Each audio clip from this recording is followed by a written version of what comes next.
Hello friends. मैं अंकित मुदगल फिर से आपके सामने एक वीडियो के साथ शानदार कंटेंट के साथ प्रस्तुत हो रहा हूं। और आज का टॉपिक है हमारा यूपी कांस्टेबल, यूपी एसआई या बीपीएससी एग्जाम के लिए सामान्य हिंदी। और सामान्य हिंदी का सबसे इंपॉर्टेंट टॉपिक, जो पहला टॉपिक होता है हमारा, ध्वनि एवं हिंदी वर्णमालाएं। हर एग्जाम में से 2-3 क्वेश्चन तक आने की उम्मीद रहती है, कम से कम एक क्वेश्चन तो आ ही जाता है। ठीक है, तो इस क्वेश्चंस के जितने भी इंपॉर्टेंट कॉन्सेप्ट्स हैं वो हम ऑब्जेक्टिव क्वेश्चंस के थ्रू धीरे धीरे सीखेंगे। देखते हैं पहला क्वेश्चन। पहला क्वेश्चन है कि शब्द की सबसे छोटी इकाई क्या कहलाती है। तो यहां पर देखो, ध्यान देने वाली बात है कि एक तो प्रश्न होता है कि भाषा की सबसे छोटी इकाई, भाषा की सबसे छोटी इकाई, तो सबसे छोटी इकाई कहलाती है ध्वनि, है ना। एक शब्द होता है वर्ण, जो ये वर्ण होता है ना, ये भाषा की लिखित सबसे छोटी इकाई है। सबसे छोटी लिखित इकाई, लिखित इकाई का मतलब जिसे लिखा जा सकता हो। तो भाषा की वह सबसे छोटी इकाई जिसको लिख सकते हैं वो क्या कहलाती है, वर्ण। और वैसे क्या हो जाएगी हमारी, ध्वनि। पर क्वेश्चन यहां पर है कि शब्द की सबसे छोटी इकाई क्या कहलाती है। तो शब्द तो वर्ण से मिलता है और वर्ण टूट नहीं सकते हैं, तो वर्ण वही होते हैं जिनको और नहीं तोड़ा जा सकता। ठीक है, आंसर क्या हो जाएगा इसका, ऑप्शन नंबर बी। अगला क्वेश्चन, भाषा की मूल इकाई क्या है। देखो आ गया क्वेश्चन जो अभी हम डिस्कस कर रहे थे, भाषा की मूल इकाई क्या हो गई, ध्वनि। नेक्स्ट, वर्णों के समुदाय को क्या कहते हैं। वर्णों के मेल से क्या बनता है, बताइए। वर्णों के मेल से बनता है वर्णमाला। बहुत अच्छा क्वेश्चन है, बच्चे इसमें कंफ्यूज हो जाते हैं कि वर्णों के मेल से अक्षर बनता है कि नहीं। नहीं, वर्णों के मेल से नहीं पूछा है, वर्णों के समुदाय से पूछा है। वर्णों के समुदाय को वर्णमाला कहते हैं और वर्णों के मेल से क्या बनता है, अक्षर। नेक्स्ट, अगला प्रश्न है हमारा, वर्णमाला किसे कहते हैं। वही सेम क्वेश्चन जो पिछला है। तो वर्णमाला किसे कहेंगे, तो ध्यान देंगे, वर्णमाला कहते हैं व्यवस्थित वर्ग समूह को। वर्णों को अगर एक व्यवस्थित क्रम में रख दिया जाए, जैसे क ख ग घ, उनके क्रम में रखने को, उस व्यवस्थित समूह को क्या कहेंगे, वर्णमाला। अगले क्वेश्चन चलते हैं, क्वेश्चन नंबर 5। हिंदी भाषा की कुल लिपियां, लिपि का मतलब वर्ण ही है, कि कितनी लिपियां का मतलब संकेत। जैसे कि हम लिखते हैं क, तो ये भाषा का संकेत है ना। हम इसको क्या पढ़ेंगे, इसको ख पढ़ेंगे, इसको ग पढ़ेंगे, तो ये भाषा के संकेत हैं, मतलब लिपियां हैं। तो कितनी लिपियां हैं मतलब कितने वर्ण हैं, तो आंसर क्या रहेगा हमारा, ऑप्शन नंबर सी, 52। अगला प्रश्न,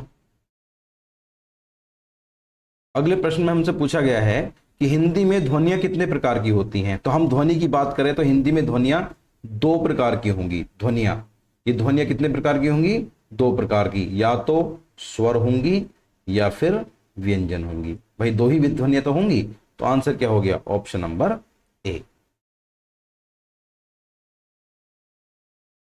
अच्छा, यहां पर एक बात और ध्यान रखना है कि स्वतंत्र रूप से उच्चारण करने वाली ध्वनि क्या कहलाती है। तो स्वतंत्र रूप से स्वर कहलाती है, जो स्वतंत्र होती है ना, स्वतंत्र रूप से उच्चारण की जाने वाली ध्वनियां वो कहलाती हैं स्वर। और व्यंजन किसे कहते हैं, जिन्हें स्वरों की सहायता से बोला जाता है, स्वरों की सहायता से। ध्यान रहेगा। नेक्स्ट क्वेश्चन, क्वेश्चन नंबर 7 कहता है कि वर्णों के कितने भेद हैं। अभी वही पीछे आया, वर्णों के 2 ही भेद हैं, स्वर और व्यंजन। अगला प्रश्न, क्वेश्चन नंबर 8, पूछा गया है कि जिसका उच्चारण स्वतंत्रता से होता है और जो व्यंजन के उच्चारण में सहायक होता है उसे क्या कहते हैं। तो व्यंजन के उच्चारण में कौन सहायक होता है, स्वर। जस्ट अभी थोड़ी देर पिछला क्वेश्चन भी सेम यही था। आंसर क्या हो जाएगा हमारा, बी। क्वेश्चन नंबर 9 देखिए, जिन वर्णों का उच्चारण स्वतंत्र होता है उन्हें क्या कहते हैं। फिर से वही क्वेश्चन रिपीट हो गया, ऑप्शन नंबर ए, स्वर। क्वेश्चन नंबर 10, हिंदी वर्णमाला में स्वरों की संख्या कितनी है। इसमें कुछ लोगों का बड़ा कंफ्यूजन रहता है, लेकिन एग्जाम के पॉइंट ऑफ व्यू से हमको आंसर ए ही रखना है, मतलब 11। तो हिंदी में वर्णमाला में स्वरों की संख्या हमको कितनी रखनी है, 11। कुल कितने होते हैं स्वर, 11। वैसे 13 भी मानते हैं, लेकिन आंसर हमें 11 ही लगाना है। नेक्स्ट क्वेश्चन नंबर 11 में देखिए, निम्न में से कौन स्वर नहीं है, स्वर कौन नहीं है ये बताना है। तो स्वर नहीं है जो बताना है हमको। अब देखिए, ए स्वर है, ए स्वर है, ऊ स्वर है, लेकिन ऋ क्या है, व्यंजन। तो आंसर क्या हो जाएगा, ऋ अंगे है। नेक्स्ट क्वेश्चन नंबर 12 पे चलते हैं, कौन स्वर नहीं है, फिर से वही प्रश्न। तो देखो, ये स्वर है, ये स्वर है, ये स्वर है और ये स्वर नहीं है। बहुत आसान क्वेश्चन है ये, तो सबको आते होंगे स्वर और व्यंजन का भेद। क्वेश्चन नंबर 13 की ओर चलते हैं, निम्न में से कौन सा मूल दीर्घ स्वर नहीं है। अब देखो यहां पे कॉन्सेप्ट आ जाता है, मूल दीर्घ स्वर, ये पूछा गया है आपसे और इसका आंसर क्या बताना है। देखो उसने कहा है, एक तो होती है मूल स्वर, मूल स्वर में आते हैं ए, ई, उ, री। उसके बाद आते हैं दीर्घ स्वर। दीर्घ स्वर का मतलब जिनमें मेल से बनता है, मतलब ए और ए के मेल से आ बन गया, ई और ई के मेल से बड़ी ई बन गई, उ और ऊ के मेल से बड़ा ऊ बन गया, ये दीर्घ हो गए। और एक आते हैं संयुक्त स्वर, संयुक्त स्वर। और संयुक्त स्वर क्या होते हैं, संयुक्त स्वर होते हैं जो अलग अलग प्रकार के वर्णों से मिलकर बने या अलग अलग प्रकार के स्वरों से मिलकर बने। जैसे ए का मेल ई से करा दो, ठीक है, तो क्या बन जाएगा हमारा ए। ए का मेल बड़ी ई से करा दो तो क्या बन जाएगा ए। फिर ए का मेल बड़े ऊ से करा दो, फिर क्या बन जाएगा ओ। और ए का मेल बड़े ऊ से करा दो, फिर क्या बन जाएगा औ। ठीक है, और इसी कॉन्सेप्ट को क्या कहते हैं, गुण संधि। इसी कॉन्सेप्ट को कहते हैं गुण संधि।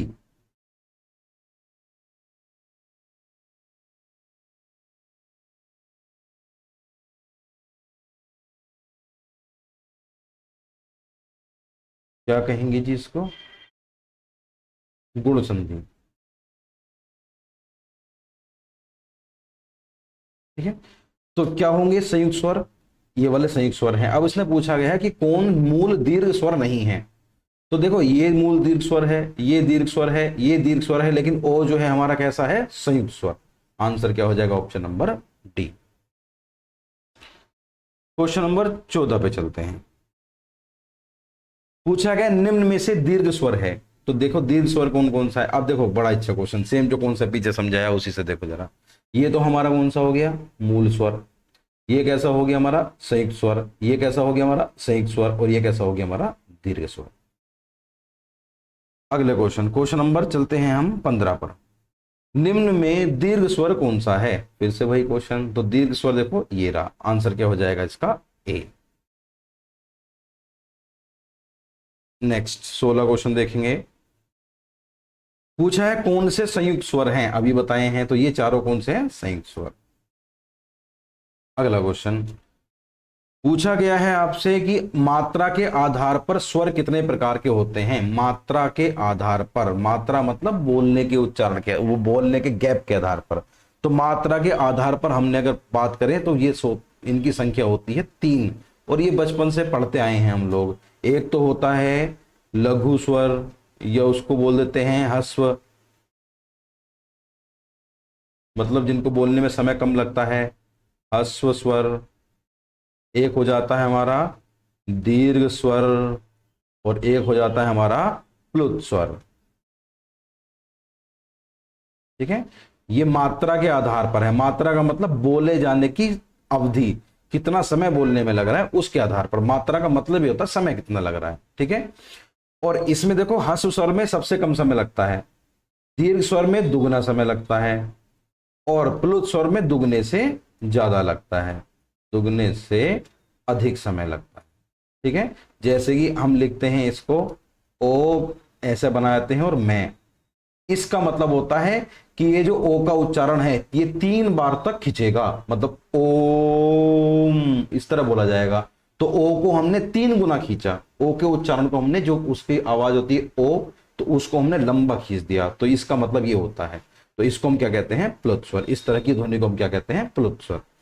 दीर्घ स्वर के अंदर तो जो हमारे आएंगे वो है ए, छोटा ई और छोटा ऊ और ऋ। ठीक है, ये हमारे किसके अंदर आ जाएंगे, ह्रस्व स्वर के अंदर। इन्हीं को ह्रस्व स्वर को मूल स्वर कहते हैं, बाकी सब में दुगना समय लगता है। तो ये कॉन्सेप्ट क्या आपका क्लियर हो गया होगा। और मात्रा के आधार पर कितने हैं भेद हमारे, 3। Option number B 3। फिर क्वेश्चन नंबर 18 पर चलते हैं। क्वेश्चन नंबर 18 कहता है कि वर्ण तालिका के अनुसार ह्रस्व, दीर्घ और प्लुत क्या हैं। ये स्वर हैं। ठीक है, वर्ण तालिका में स्वर ही तो है, ये आंसर हो जाएगा ए। क्वेश्चन नंबर 19, स्वर ध्वनियों के प्रकार, वही घूम फिर के क्वेश्चन आ गया, तीनों हैं, आंसर हो जाएगा डी। क्वेश्चन नंबर 20, जीवा के आधार पर स्वर के कितने प्रकार हैं। देखो इंपॉर्टेंट क्वेश्चन है, जीवा के मतलब जीव के आधार पर। तो जीव के आधार पर हम देखते हैं तो हमको देखने को तो यही मिलेंगे कि 3 प्रकार हैं, और वो कौन कौन से हैं वो देख लो जरा। 3 प्रकार कौन कौन से हैं, एक तो है अग्र स्वर, एक है मध्य स्वर, और एक है हमारा पश्च स्वर। ठीक है, ये 3 हैं, अग्र स्वर, मध्य स्वर और पश्च स्वर। अब हम इन तीनों को देखेंगे तो इन तीनों में हमको ये दिखाई देगा कि अग्र का मतलब है जिसका उच्चारण करते समय जीभ का अगला हिस्सा सक्रिय होता है। जैसे हम छोटी ई बोलते हैं तो जीभ के अगले हिस्से पर जोर पड़ता है, ई बड़ी ई बोलते हैं तब भी जोर पड़ता है, ए तो अगली जीभ के अगले हिस्से का मूवमेंट रहेगा। हम अगर बात करते हैं मध्य स्वर की, तो मध्य स्वर इंपॉर्टेंट, बहुत बार पूछा जाता है और आगे भी क्वेश्चन आ ही जाएगा। और मध्य स्वर केवल ए होता है, ए। जब हम ए बोलेंगे, ए का उच्चारण करके देखना, जीभ का बीच वाला हिस्सा थोड़ा सा ऊपर उठेगा, या वो क्रियाशील हो जाएगा, मध्य वाला हिस्सा। और बाकी जो बचे वो सब क्या हो गए हमारे पश्च स्वर। तो पश्च स्वर में क्या आ जाएंगे हमारे, आ, उ, छोटा ऊ, ओ और औ।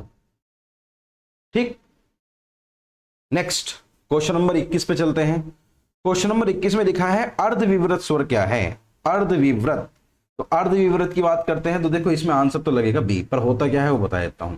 अर्धविवृत, तो देखो विवृत का मतलब होता है खुलना, मुख के खुलने के आधार पर। ठीक है, मुख के खुलने के आधार पर जो स्वरों के भेद होते हैं वो 4 प्रकार के होते हैं। स्वर हमारे कितने हो जाएंगे, 4 प्रकार के। पहला हो जाएगा विवृत, दूसरा हो जाएगा अर्ध विवृत, तीसरा हो जाएगा संवृत, और चौथा हो जाएगा अर्ध संवृत। ठीक है, अब इन चारों पॉइंट को समझ लेते हैं जरा। विवृत का मतलब होता है जिसमें मुख द्वार पूरा खुलता है, विवृत, वी का मतलब ओपन, खुलना।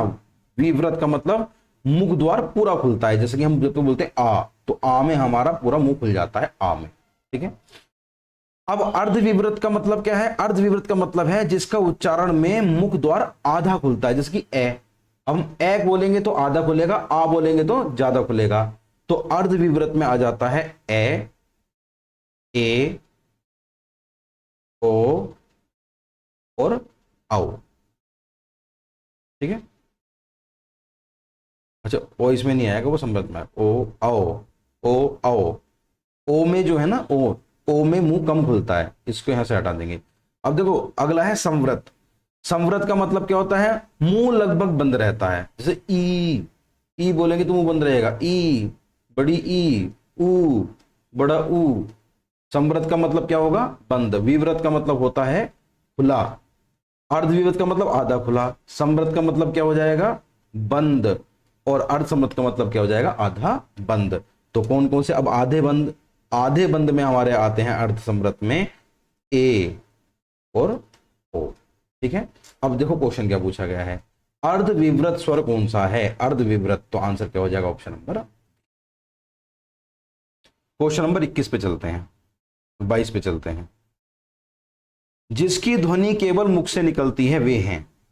अब देखो मुख से निकलने वाले, जो मुख से निकलने वाले हैं उनको बोलते हैं निरानुनासिक। बहुत इंपॉर्टेंट।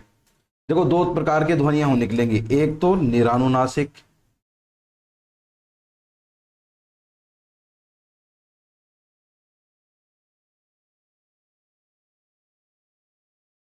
निर्नुनासिक, और एक हो जाएगा अनुनासिक। अनुनासिक का मतलब ऐसे वर्ण या ऐसी ध्वनि जो नाक से निकलती हो, जैसे डॉक्टर, जैसे आंख, तो इनको बोलते हुए जो उच्चारण हो रहा है वो नाक से हो रहा है, तो उनको बोलते हैं अनुनासिक। लेकिन जितने भी वर्ण हैं हिंदी वर्णमाला में, जितने भी स्वर हैं, वो सारे के सारे स्वर निरानुनासिक होते हैं, मतलब किसी भी स्वर के उच्चारण में ध्वनि नाक से नहीं आती है। ऑप्शन क्या हो जाएगा? Answer number D. Next question number 23 पे चलते हैं। 23 में लिखा है कि भाषा विज्ञान की दृष्टि से ऊ किस प्रकार का स्वर है? अभी हमने पीछे पढ़े हैं इनकी परिभाषाएं, सोचिए किस प्रकार का है।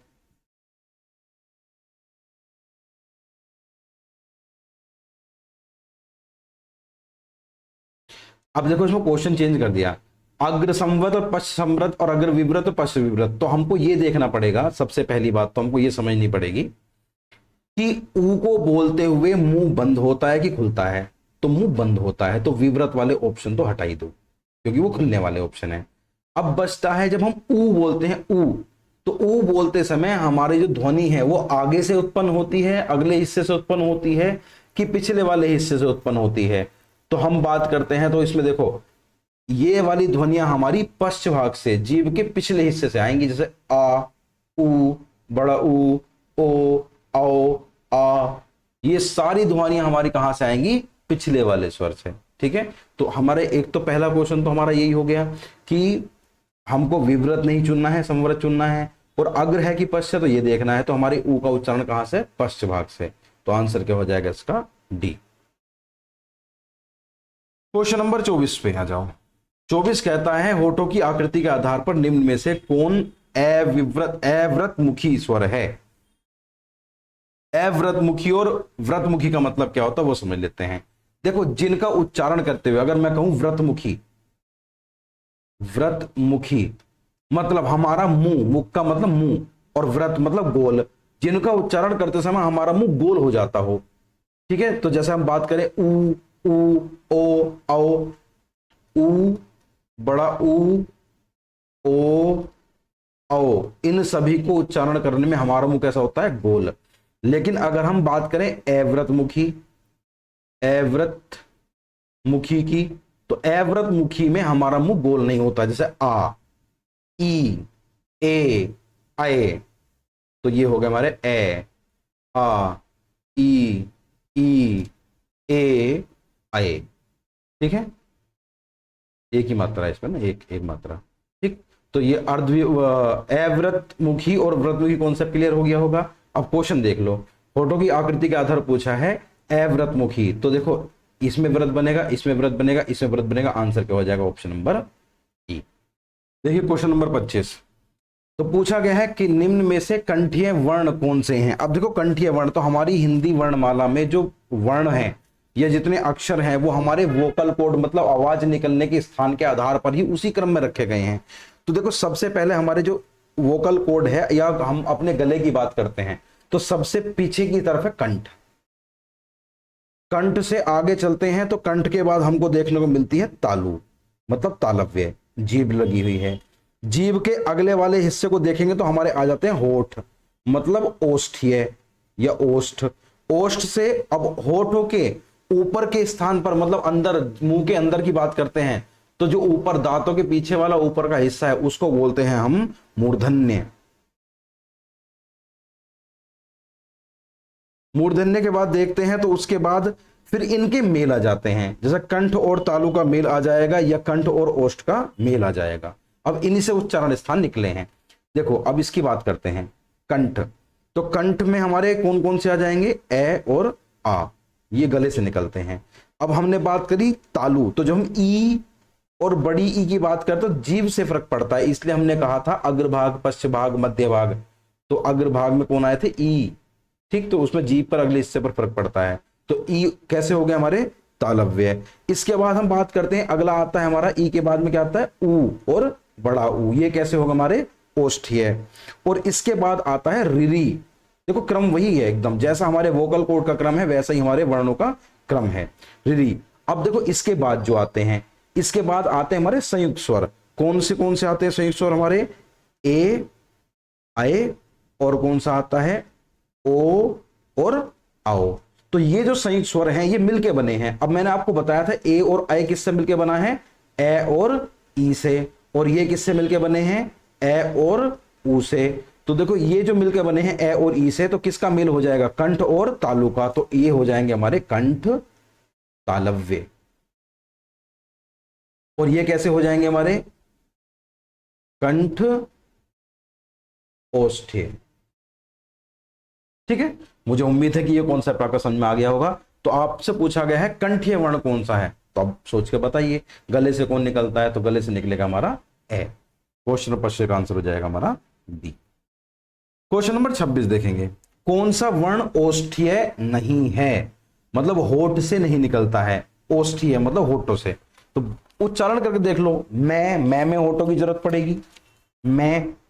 उसके बाद हम बात करते हैं अगले की, तो बै, इसमें भी होठ, ऊ, इसमें भी होठ घूमेंगे, लेकिन आ में नहीं, आ में तो मुंह खुला रहेगा, और आ में मुंह खुला रहेगा, और मुंह के आवश्यकता किसकी पड़ेगी, ओठों की नहीं, आ में आवश्यकता पड़ेगी हमारे गले की, कंठ की। तो इसलिए आ हमारा क्या है, कंठी है। तो आंसर क्या हो जाएगा हमारा डी।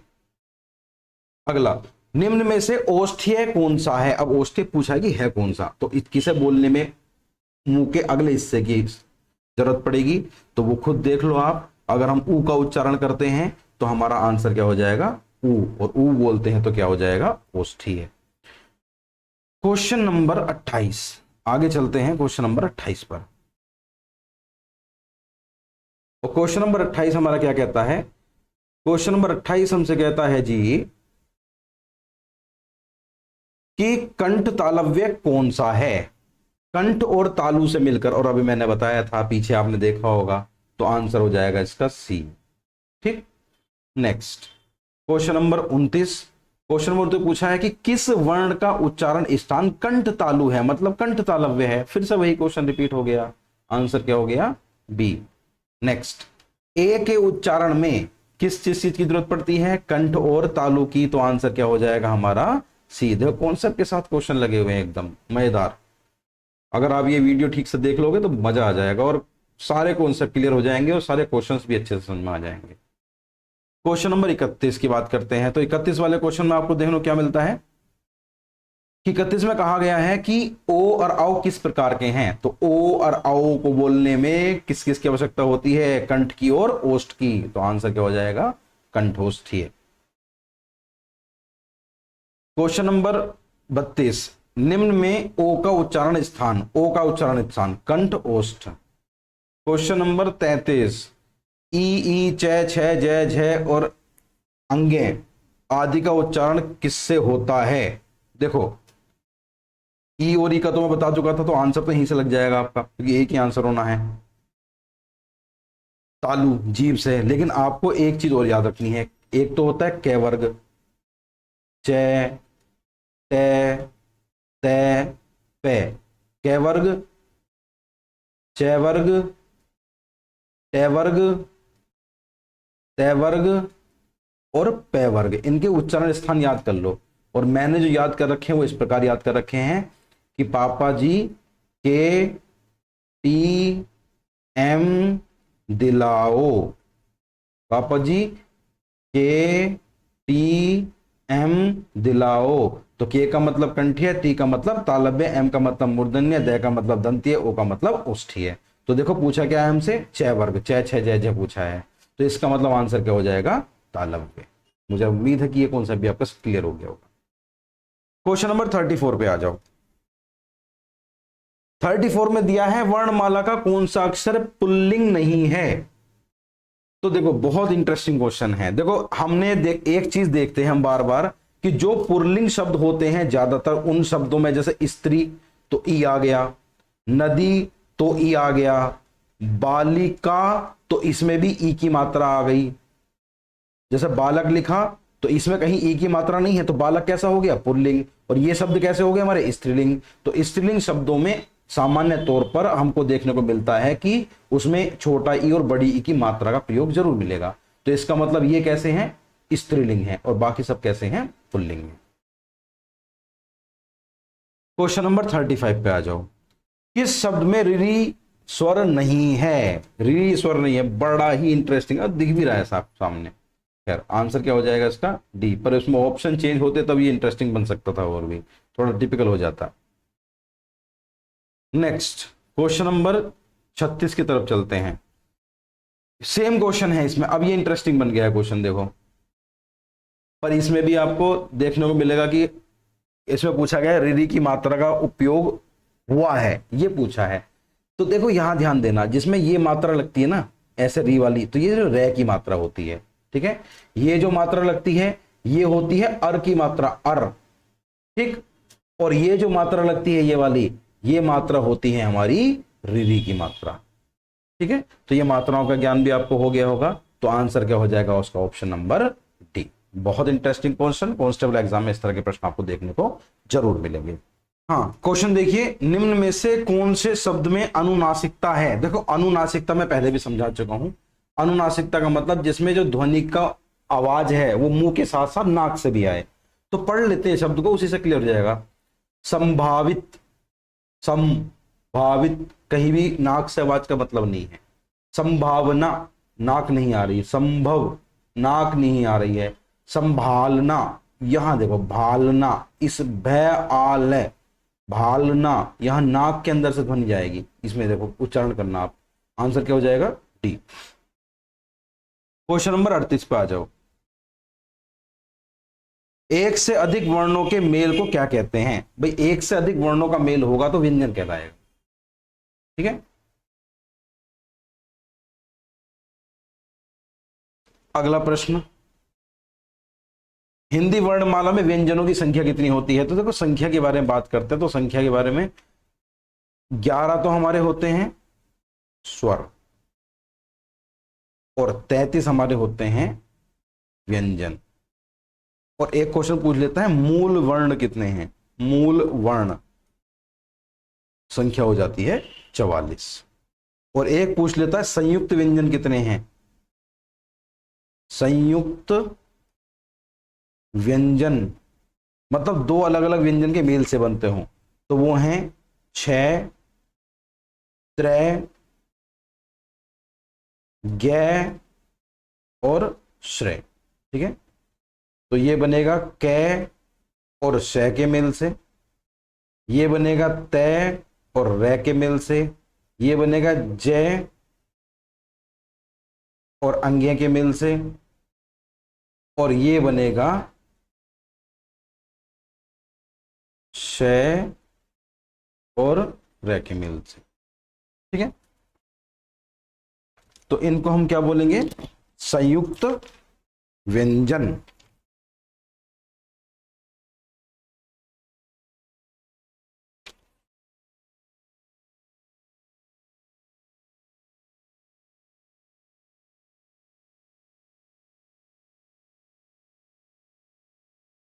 अगला प्रश्न देखें, निम्न में कंठीय ध्वनि कौन सी है? हमसे पूछा गया है इसमें कंठीय ध्वनि कौन सी है, मतलब गले से कौन सी निकल के आएगी। तो मैंने आपको भी बताया था केटीएम दिलाओ, के चे टे ते पे कचट तब, और के टी एम दिलाओ।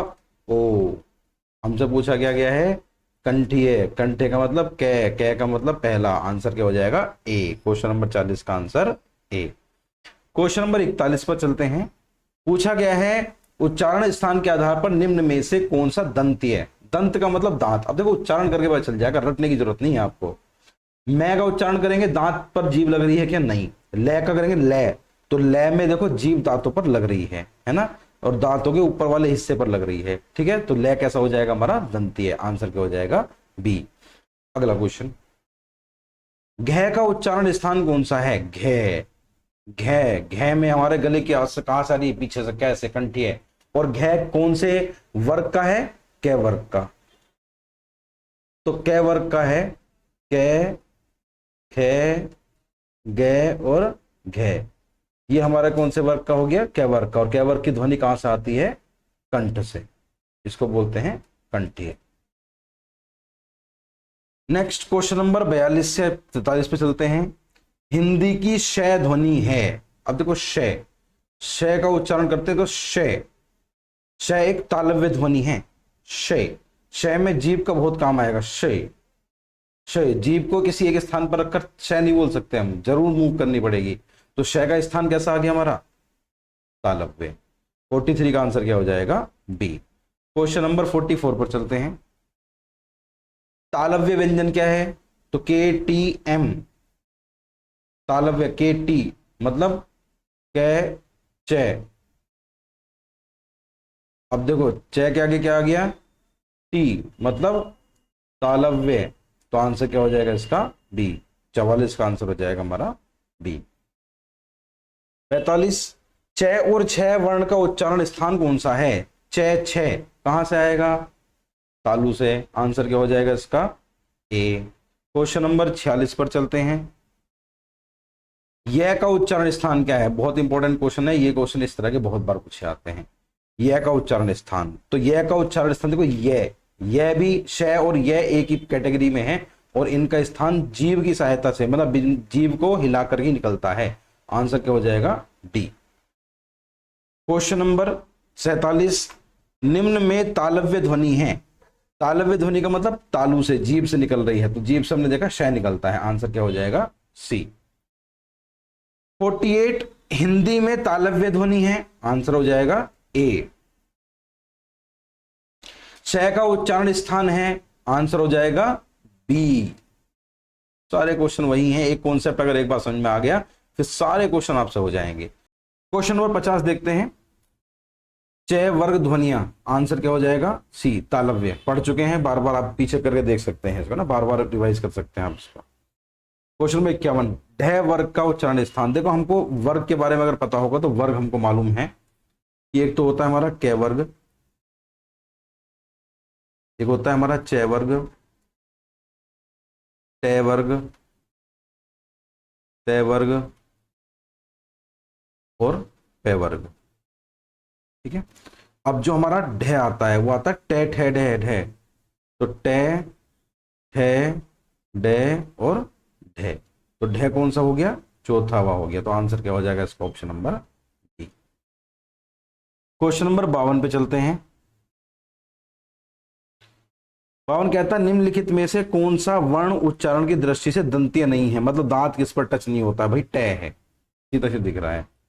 और मैं आपको बता चुका हूं बार बार, के टी एम और कै च टे। तो टे जो है वो मूर्धन्य है, टे। और टे का मूर्धन्य कैसे याद रहेगा? तो उच्चारण स्थान देखो, जब हम टे बोलते हैं तो जीभ हमारी ऊपर, मुंह के दांतों से ऊपर, जो मसूड़े के ऊपर वाला हिस्सा है मुंह का, उस पर लगती है। और मैंने पीछे पढ़ा है आपको कि उस वाले हिस्से को क्या बोलते हैं? मूर्धन्य। आंसर क्या हो जाएगा इसका? डी। क्वेश्चन नंबर 53 पे चलते हैं। पूछा है निम्न में से दंतीय ध्वनि है, दांतों को टच किस में करेगा? तय। तय तय बोलेंगे तो दांतों पे टच करेगी जीभ। तो आंसर क्या हो जाएगा? सी। रटने की जरूरत नहीं है, समझने की जरूरत है। क्वेश्चन नंबर 54 पे चलते हैं। पूछा है दंतीय, दंतीय फिर से देखो तय। आंसर क्या हो जाएगा? सी। क्वेश्चन नंबर 55 पे आ जाओ। पूछा है दंतीय, तो इसमें देखो बोलकर देखो, खे दांत नहीं टच होते, च च च जीभ पीछे रहेगी, है होठ ओष्ठ्य, और लेकिन ले में हमारी जीभ कहां लगती है? दांतों के ऊपरी हिस्से पर, दांत। तो आंसर क्या हो जाएगा इसका? ले। नेक्स्ट क्वेश्चन नंबर 56 पे आ जाओ। 56 में आपसे पूछा गया है कि पे फे बै भे में व्यंजन है किस प्रकार के हैं? तो देखो हमने बार बार पढ़ा है, और इनको बोलते हैं तो पे फे बै भे होठों की जरूरत पड़ेगी। इसका मतलब आंसर क्या है? ओष्ठीय। रटना नहीं है, केवल समझना है। एक बार अगर कॉन्सेप्ट समझ गए तो आपको हमेशा जीवन भर याद रहेगा, लिखने की जरूरत भी नहीं पड़ेगी। तो ये हो जाएगा ओष्ठीय, मतलब होठों से। अगला क्वेश्चन नंबर 57, हिंदी का बै ध्वनि, बै। अब देखो बै को बोलने में पूरे के पूरे होठों की जरूरत पड़ रही है, तो आंसर क्या हो जाएगा? ओष्ठीय। 58, वै। अब ये वै है, ये ध्यान देना है, इसमें इंपॉर्टेंट क्वेश्चन है बहुत। वे, देखो वे को ध्यान से बोलोगे तो आपके वे बोलने में दांतों से होठों को टच होगा, दांत और होठ टच होंगे, अगर दांत और होठ टच होंगे तो मिला के क्या हो जाएगा, दंत ओष्ठ्य। आंसर क्या हो जाएगा, सी। 59, निम्नलिखित ध्वनियों में से कौन सी दंतोष्ठ्य है, तो अभी हमने पढ़ा है, आंसर क्या हो जाएगा, बे। क्वेश्चन नंबर 60, निम्नलिखित में से कौन टे वर्ग में नहीं है, टे वर्ग में नहीं है, तो देखो ये तो कैक है, गैग है, गैग है, तो घे तो हमारा किस में आ गया, अच्छा ते थे ध, हमसे पूछा गया टे वर्ग में, ये ध है, तो ध किस वर्ग का है, ते वर्ग का। और ये हमारा ठे किस, ठे टे ठे डे ढे, ये चारों के चारों हमारे किस वर्ग के हैं, ये और ये तीनों के तीनों हमारे किस वर्ग के हैं, ये हमारे हैं टे वर्ग के। तो हमसे पूछा गया है नहीं है, तो आंसर क्या हो जाएगा, सी। क्वेश्चन नंबर 60 के बाद 61 पे आ जाओ। निम्न में से कौन सा वर्ण स्पर्शी व्यंजन नहीं है। स्पर्शी व्यंजन का मतलब होता है जिसमें जीभ स्पर्श ना करे। ये में जीभ स्पर्श नहीं बढ़ती है, यह हमारा कैसा है, अंतस्थ व्यंजन है। जीभ स्पर्शी व्यंजन नहीं है बल्कि अंतस्थ व्यंजन है। तो आंसर क्या हो जाएगा इसका, ऑप्शन नंबर डी। और ये भी याद रखेंगे कि यह अंतस्थ है, अंतस्थ व्यंजन है, स्पर्शी नहीं है। ठीक है, अगला क्वेश्चन नंबर 62, सभी स्पर्शी व्यंजन कौन से वर्ग में हैं। देखो सारे के सारे स्पर्शी व्यंजन जो है ना, अब इनको ध्यान से देखो ऑप्शंस को, और इन ऑप्शंस में देखो कै, चे, पे, ते, इनमें कोई ना कोई हिस्सा स्पर्श जरूर कर रहा है। ठीक है, तो ये सारे के सारे सी हो गया। देखो ऑप्शन नंबर ए पढ़ो, के, रे, ले, है, इसमें है आ गया, और है स्पर्शी नहीं है, अंतस्थ है। अगला ये भी हमारा कैसा है, अंतस्थ है, ये स्पर्शी नहीं है। शे, द, रे, इसमें भी क्या आ गया, है, तो इसमें भी है, इसमें यह है और इसमें है, तो ये आंसर नहीं हो सकते। हमसे पूछा गया स्पर्शी व्यंजन कौन से वर्ग में है, आंसर क्या हो जाएगा, सी। नेक्स्ट क्वेश्चन नंबर 63, निम्न में अंतस्थ व्यंजन कौन सा है। वही बात, अंतस्थ, अंतस्थ का मतलब जिसमें, ध्यान देने वाली बात है कि जिसके अंदर मैंने क्या बताया था, अंतस्थ का मतलब, अंतस्थ का अर्थ होता है कि जिनका उच्चारण स्वर और व्यंजन के मध्यवर्ती होता है, उनके बीच से, ना तो स्वरों की तरह हो ना व्यंजन की तरह हो, उनके बीच से होता है, उनको क्या बोलते हैं, अंतस्थ व्यंजन। और हिंदी वर्णमाला में जो ये है, हिंदी वर्णमाला का ये, रे, ले और वे, ये 4 अंतस्थ व्यंजन हैं।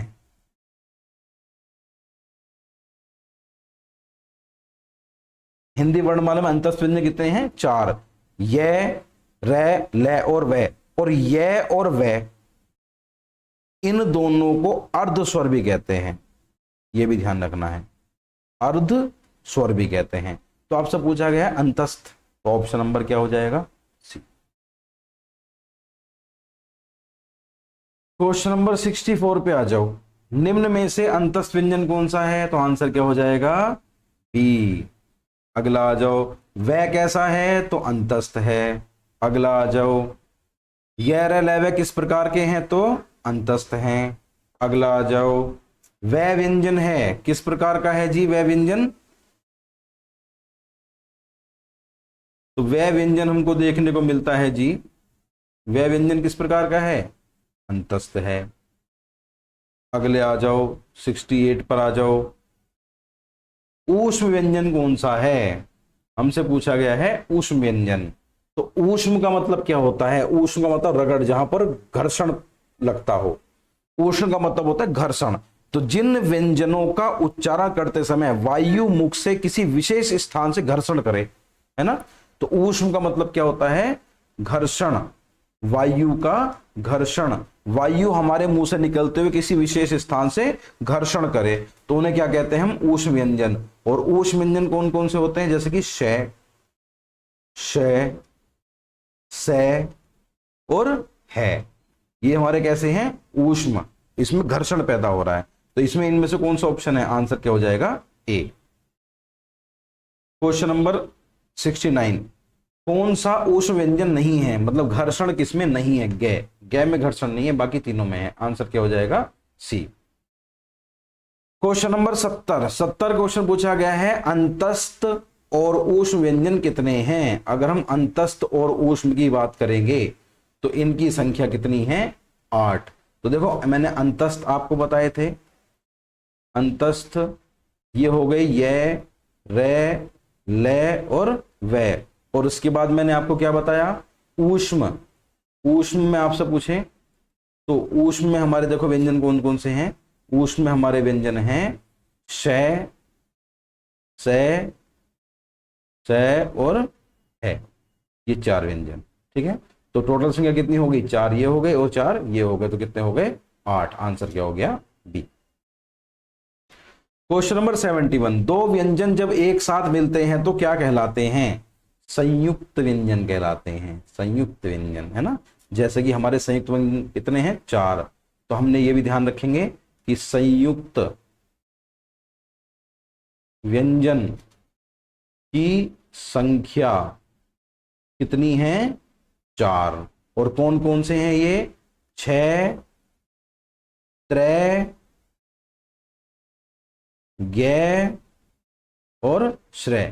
तो मैं आपको पहले ही बता चुका हूं। और इनका ये भी पूछा था किस किस से मिलकर बने हैं, तो ये बना है हमारा कै और सै से मिलकर, ये बना है हमारा तय और रह से मिलकर, ये बना है हमारा जय और अंग्य से मिलकर, और ये बना है हमारा शय और रह से। ठीक है, ये क्लियर हो गया होगा। क्वेश्चन नंबर 72 पे आ जाओ। 72 कहता है कि कौन सा संयुक्त व्यंजन नहीं है। देखो ये तीनों संयुक्त है, ये भी संयुक्त, ये भी संयुक्त, ये भी संयुक्त। आंसर क्या हो जाएगा, 73, कौन सा संयुक्त व्यंजन है पूछा है, तो आंसर क्या हो जाएगा, गे। 74, 6 वर्ण किसके योग से बनता है, कै और शय। आंसर क्या हो जाएगा, ए। अच्छा 6 पूछा है, सॉरी, हाँ 6 पूछा है, देखो पीछे भी देख लो चाहे आप, कै और शय से मिलकर बनेगा। तो 6 किससे मिलकर बनना है, कै और शय से मिलकर। तो आंसर क्या हो जाएगा, ए। 74 का आंसर ए। 75 पे आ जाओ। 6 किसके अंतर्गत आता है, संयुक्त व्यंजन के अंतर्गत आता है। 76 पे आ जाओ। गे वर्ण किन वर्णों के संयोग से बना है, तो गे, जय और अंग्य के योग से बना है, जय और अंग्य। अब इसमें ध्यान ये देना है कि जय के नीचे हलंत है और उसमें क्या आएगा, अंग्य। ठीक है, तो आंसर क्या हो जाएगा, ऑप्शन नंबर बी। और मैंने अभी थोड़ी देर पहले भी दिखाया था, वहां पे भी आप देख सकते हैं। अगला, हिंदी वर्णमाला में कितने आयोग वहां हैं। हिंदी वर्णमाला में कितने, कुल कितने आयोग वहां हैं, तो हिंदी वर्णमाला में 2 आयोग वहां हैं, 2 आयोग वहां। और कौन कौन से हैं वो, एक है हमारा अनुस्वार और एक है हमारा विसर्ग। अनुस्वार किस पे कहते हैं, जिसके ऊपर बिंदी लगी होती है, और विसर्ग किसे कहते हैं, जिसके आगे इस तरह का चिन्ह होता है। ठीक है, 78 पे आ जाओ। निम्न में से नासिक्य व्यंजन कौन सा है, नासिक्य। नासिक्य देखेंगे, अब देखो हमारे जितने भी पंचमाक्षर हैं, पंचमाक्षर, पंचमाक्षर का मतलब 5वें अक्षर, हर एक वर्ग के 5वें अक्षर। तो हमारे हर एक वर्ग के 5वें अक्षर की बात करें तो पंचमाक्षर कौन कौन से हैं, जो लास्ट में आते हैं 5 अक्षर हमारे, वो हमारे पंचमाक्षर हैं। जैसे कि कै वर्ग में आता है हमारा डे, अंग्य, ण, न और मैं। इन सब का उच्चारण नाक की सहायता से होता है। तो ये सब कैसे हैं, हमारे नासिक्य। तो यही पूछा है हमसे, नासिक्य कौन सा है, तो आंसर क्या हो जाएगा, बी। Question number 79। 79 में देखेंगे कौन सा व्यंजन संघर्षी है। संघर्ष मतलब संघर्ष, बोलने में संघर्ष, है ना। तो इसमें पूछा है, तो हमने पढ़ चुके हैं पहले भी, जिसमें अब संघर्षी को देख लो। संघर्षी का मतलब बोलने में संघर्ष हो, ये सब उसमें भी कहते हैं। तो इसमें जो हमारा आंसर रहेगा वो क्या रहेगा, है। क्वेश्चन नंबर 79 9 के बाद 80। स श स है कैसे व्यंजन है? अब आपको हमने बताया था ये स्पर्शी नहीं है, लेकिन ये ऊष्म संघर्षी हैं। कैसे हैं? ऊष्म और संघर्षी। 81 पे आ जाओ। अघोष वर्ण कौन से हैं? देखो घोष, घोष शब्द का मतलब होता है कंपन। घोष शब्द का मतलब होता है कंपन, वाइब्रेशन। और अघोष शब्द का मतलब होता है जिसके अंदर वाइब्रेशन ना हो। अकंपन मतलब जिसमें वाइब्रेशन ना हो। तो आप उच्चारण से भी पहचान लोगे कि किसमें वाइब्रेशन है और किसमें वाइब्रेशन नहीं है। तो एक बार उच्चारण कर लो। ए, गले पे हाथ रखो और ए, जय, है और से। ठीक है। अब इनमें हम बात करते हैं, तो इसमें जो स्वरीय तंत्र में जो कंपन उत्पन्न नहीं होता है वो हमारे अक्षर कौन सा है? से। आंसर क्या हो जाएगा इसमें? डी।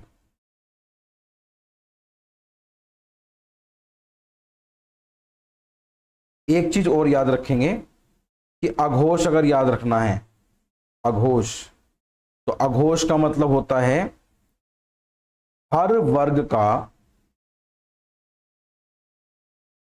पहला व दूसरा व्यंजन, और इसके साथ में श, से ये मिल जाते हैं। तो ये हमारे कैसे होते हैं? अघोष। Next question number 82। देखिए, अगर वीडियोस जो आप देख रहे हैं, अगर आपको लगता है कि मुझे इसकी थ्योरी क्लास भी लेके आनी चाहिए, तो मुझे प्लीज कमेंट सेक्शन में जरूर बताएं। अगर आपकी थ्योरी क्लास की डिमांड होगी तो मैं थ्योरी क्लास भी लेके आऊंगा। नेक्स्ट 82 पर चलते हैं। अल्प प्राण, महाप्राण।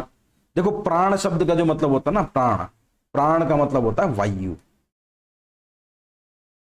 प्राण का मतलब होता है हवा से, वायु से। ठीक है। मतलब जिन वर्णों को बोलने में मुख से वायु कम निकलती है वो अल्प प्राण हो गए, और जिनसे मुख से वायु ज्यादा निकलती है वो महाप्राण हो गए। ठीक है ना। अब देखो, खे, के, इनकी तुलना कर लो आप। के, खे, गे, घे। कै और गे इनमें हवा कम आ रही है मुंह से, और खे, घे इनमें हवा ज्यादा आ रही है। तो खे और घे कैसे हो गए हमारे? अल्प प्राण। तो यहीं से हो जाएगा कि पहला और तीसरा महाप्राण और अल्प प्राण को देख लो। महाप्राण, अल्प प्राण, सभी वर्गों का पहले और तीसरे, पहले और तीसरे जो हमारे यहां पर वर्ण आएंगे वो कैसे हो गए? अल्प प्राण। और हम दूसरे और चौथे की बात करेंगे तो क्या हो जाएंगे? महाप्राण। दूसरा और चौथा क्या हो जाएगा? महाप्राण। ठीक है। Question number 83। इसमें से कौन सा व्यंजन अल्प प्राण है? अब मैंने अभी आपको थोड़ी देर पहले ही बताया है, सोचिए क्या होगा इसका आंसर। देखो, मैंने क्या बताया था? अल्प प्राण में पहला और तीसरा, और च किस में आता है? पहले वाले में। ठीक है। च, छ, जय और झ। छ और झ में आवाज ज्यादा है, हवा ज्यादा है, और च और जय में हवा कम है। तो आंसर क्या हो जाएगा? सी। 84। अल्पप्राण ध्वनियों का समूह कौन सा है? च, जय, अंगे। आंसर क्या हो जाएगा? बी। कौन सी ध्वनि अल्पप्राण है? फिर से सेम क्वेश्चन है, प्रैक्टिस करिए। आंसर रहेगा इसका तय। नहीं समझ में आता है तो कमेंट बॉक्स में लिखिए। Question number 86। अल्पप्राण वर्ग कौन सा है? तो फिर से वही हो गया, पहला और तीसरा कौन सा बन रहा है हमारा? बी। Question number 87। सभी महाप्राण वर्णों का वर्ग है। सभी महाप्राण मतलब जिनमें आवाज ज्यादा है। देखो, खे, छ, ठे पहला ही है। आंसर क्या हो जाएगा? ए। Question number 88। महाप्राण ध्वनियां व्यंजन वर्ग में किससे संबंधित हैं? देखो, महाप्राण ध्वनियां मैंने बताया था दूसरे और चौथे से। आंसर क्या हो जाएगा? सी। 1, 3, 5 द्वारा बता देता हूं। अल्प प्राण 1, 3, 5, महाप्राण 2 और 4। Question number 89। निम्न में से महाप्राण वर्ण है, महाप्राण थे, आवाज ज्यादा आ रही है, हवा जो मुंह से हवा निकल रही है वो ज्यादा है। क्वेश्चन नंबर 90 में देखते हैं महाप्राण है, फिर से वही क्वेश्चन। 91 महाप्राण, महाप्राण पहचानो इसमें से, तो हम तय देखो, तय दय भय, भय में हवा ज्यादा आ रही है, आंसर क्या हो जाएगा सी। अघोष वर्ण कौन सा है? अघोष, अघोष का मतलब घर्षण कम, घर्षण नहीं, अघोष। तो देखो अघोष हमने पढ़े थे, शय वाले है ना, आंसर क्या हो जाएगा डी, कंपन। घोष का मतलब कंपन, तो अघोष का मतलब कंपन नहीं। तो हमने ये पढ़े थे, अघोष के अंदर आते हैं शय, सय, शय, लेकिन एक है आता है इसी ग्रुप का है, ये सघोष है, सघोष, इसमें कंपन होता है। 93 निम्न में से कौन सा वर्ण अघोष है? अघोष मतलब जिसमें कंपन नहीं होता है, तो देखो के अघोष है। नेक्स्ट 94 निम्न में से कौन सा वर्ण अघोष है? अघोष, फिर से वो पूछा है अघोष, तो इसको कॉन्सेप्ट को मैं क्लियर कर देता हूं आपको, इसमें अगर कोई दिक्कत ना है। तो अघोष वर्ण का मतलब क्या होता है हम देख लेते हैं, फिर से लिख के, कै, चे, के, है, गे, घे और णे, ठीक है। अब इनका उच्चारण करो, और उच्चारण करते हुए ध्यान दो कंपन पर। पहले हमने उच्चारण किया के, फिर हमने किया खे, गे, घे,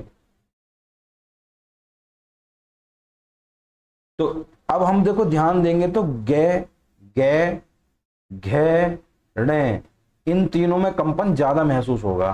कै और खे, कै खे, कै खे, कंपन कम। तो इसका मतलब प्रत्येक वर्ग का पहला और दूसरा ये कैसे होते हैं हमारे अघोष, और तीसरा चौथा पांचवा हमारे कैसे होते हैं सघोष। क्वेश्चन नंबर 94 के बाद 95, अच्छा 94 का आंसर देख लो, आंसर क्या रहेगा चे, चे पहले में आता ना, आंसर क्या हो जाएगा ए। 95 निम्न में अघोष वर्ण कौन सा है? तो अघोष का मतलब पहला और दूसरा, तो पहले और दूसरी पोजीशन में कौन सा आता है? पे आता है,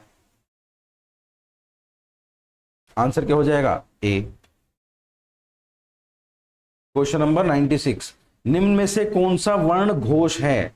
तो घोष वाले हमारे किस में आते हैं? घोष वाले हमारे आते हैं पहला और दूसरा को छोड़कर तीसरा, चौथा और पांचवा। तो तीसरे, चौथे और पांचवे में देखो कौन सा है, तो पै पहला है। अच्छा पूछा गया घोष, तो घोष का मतलब दे, ठीक है, ये तीसरे पर आता है। बाकी देखो पै पहले पर आएगा, टे पहले पर आएगा, है दूसरे पर आएगा, तो तीसरे पर कौन आएगा? दे, आंसर क्या हो जाएगा सी। 97वें क्वेश्चन पर आते हैं, कौन वर्ण घोष नहीं है, मतलब अघोष पूछा है, आंसर क्या हो जाएगा तय।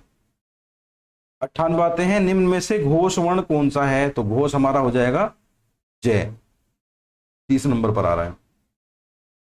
सघोष वर्ण कौन सा है? तो हमें तीसरे, चौथे, पांचवें में से ढूंढ लेना है सघोष में, या फिर अगर सघोष की बात करेगा तो हमारे कौन, इनमें से ढूंढो कौन सा है, आंसर क्या हो जाएगा सी, पे, फे, बे, है ना। क्वेश्चन नंबर 100 पे आ जाओ। काकल्य वर्ण कौन से होते हैं? काकल्य, तो जिन व्यंजन ध्वनियों में उच्चारण में मुख गुहा खुली रहती है, क्या होता है? मुख गुहा खुली रहती है, उसे क्या कहते हैं? काकल्य वर्ण कहते हैं। तो देखो ध्यान देना, मुख गुहा खुली रहती है और वायु बंद कंठ को खोलकर झटके से बाहर आती है। बंद कंठ को खोलकर से है, बंद कंठ को खोलकर झटके से बाहर आती है, तो आंसर क्या हो जाएगा इसका है। और ऑप्शन और कौन से हैं देखो, ये, शे, णे, टे। ठीक है, तो आंसर क्या हो जाएगा हमारा सी। 101 रै वर्ण है, बहुत इंपॉर्टेंट क्वेश्चन, कई बार पूछा गया है, हम पहले भी कई बार पढ़ चुके हैं इसका ना। तो रै के बारे में देखो, अभी चारों चीज दे रखी, तो होता क्या है देख लेते हैं जरा। हम रै के बारे में बात करें तो रै देखो,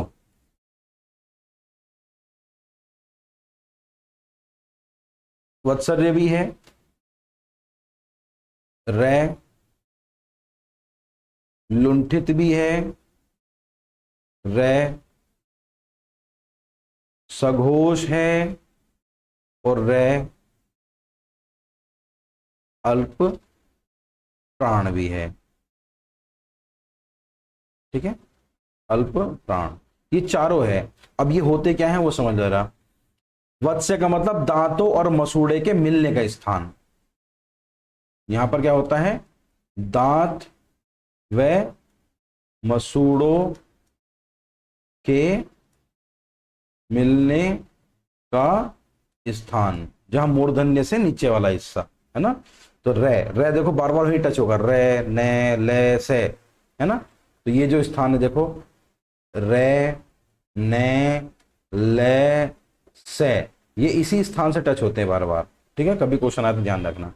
अगला, लुंठित ध्वनियां क्या होती हैं, जिन ध्वनि के उच्चारण में जीवा का अगला भाग मुड़कर वत्सर्य को टच करता है या मूर्धन्य को टच करता है, मुड़कर, घूमकर, जैसे कि लुंठित की बात करें, रे, रे में जीव आगे से मुड़ जाती है। ठीक है, बाकी सघोष सर्प प्राण तो हम पहले ही पढ़ चुके हैं। तो ये चारों है, और ऐसा कौन सा ऑप्शन है वो देख लो, आंसर क्या हो जाएगा ए। क्वेश्चन नंबर 102 पे आते हैं, निम्न में कौन सा व्यंजन पार्श्विक है। तो पार्श्विक के बारे में एक चीज समझ लो,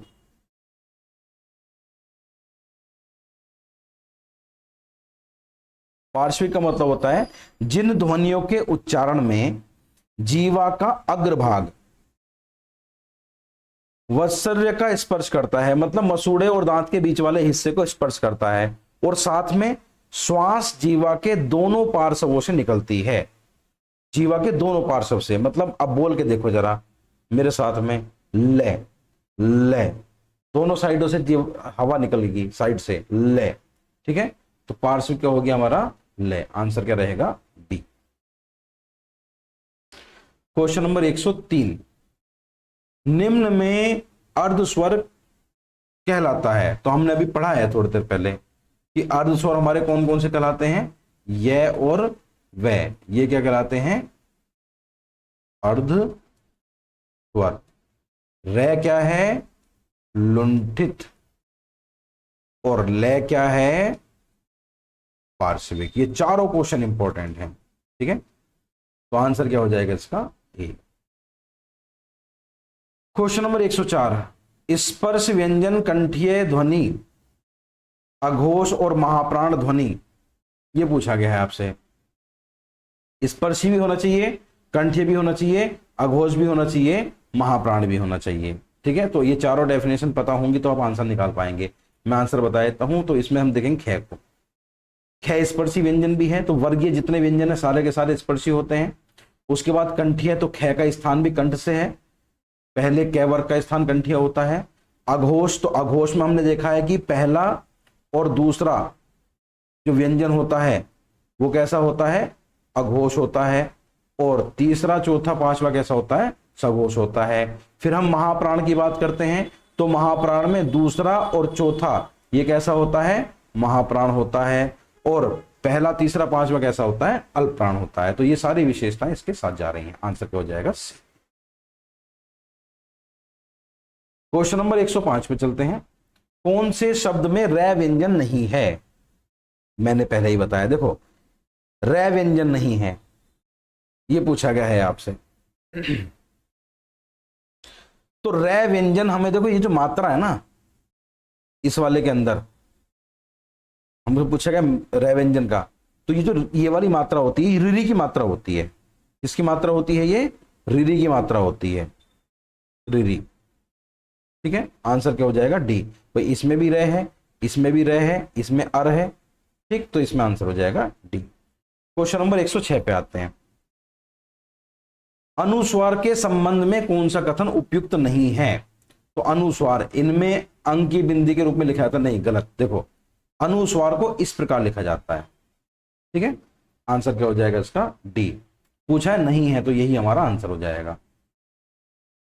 अगला क्वेश्चन, लिखित भाषा में मूल ध्वनियों के जो चिन्ह मान लिए गए हैं तथा जिन रूप में लिखे जाते हैं उसे क्या कहते हैं? उसे लिपि कहते हैं।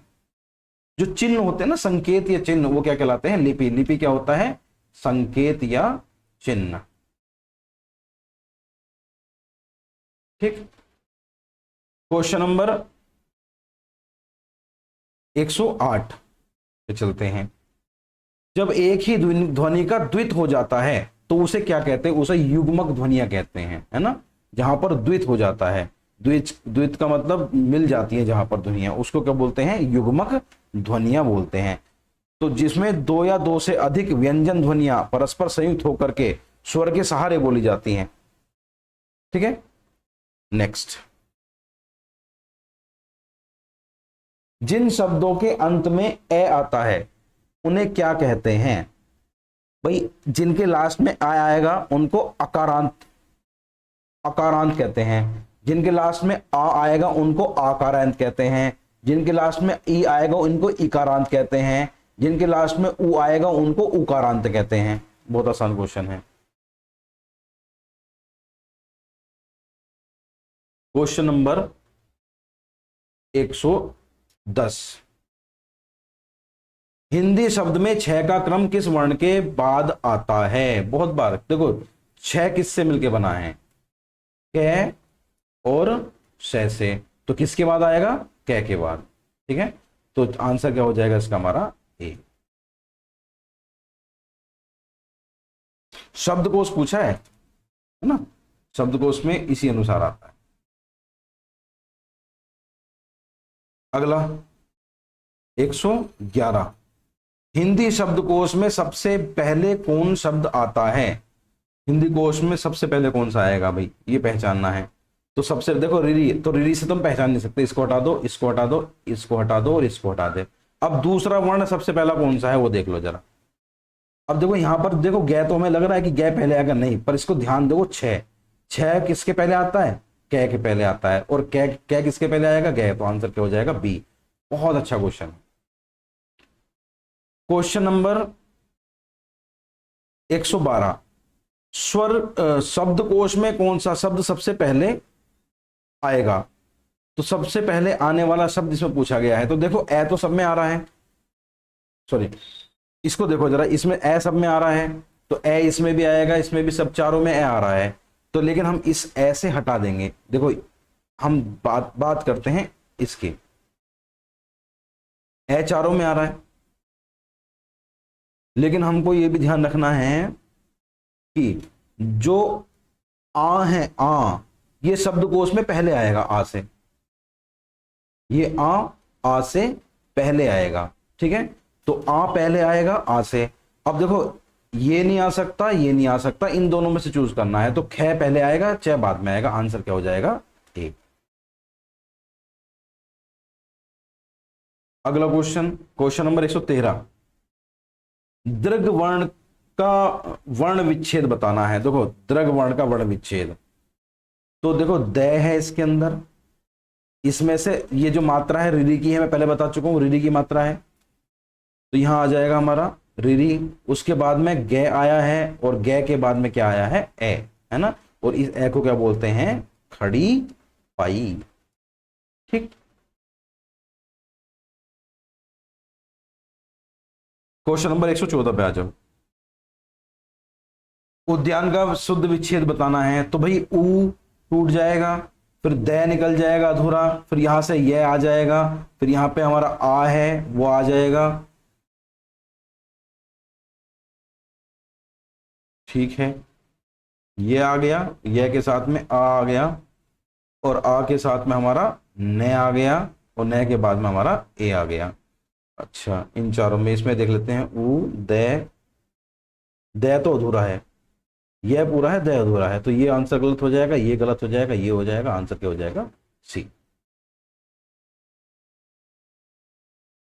क्वेश्चन नंबर 115 पे आते हैं। अच्छा क्वेश्चन है, कक्षा शब्द का शुद्ध उच्चारण क्या है? तो कक्षा शब्द का शुद्ध उच्चारण देखो कैसे निकलेगा, क, फिर इसके बाद में क और से, और उसके बाद में आ। तो ये कैसे बन रहा है? ऑप्शन नंबर सी, कक्षा, ऑप्शन नंबर सी।